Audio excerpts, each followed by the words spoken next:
How to use Meta AI video generator. So first, let's search Meta AI website and then go to the website. And then once you've done that, simply just click this first button right here and you will be redirected to this right here.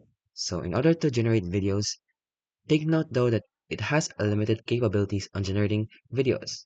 Something like short clips. So let's say, can you generate me a short clip of a chicken dancing? Simply just type your prompt on whatever short clip or video you want it to be created. Let's say animation. Now it's generating and wait for it to generate.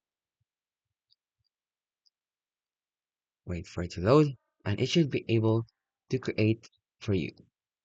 Take note that it won't be able to generate if you don't log into your account.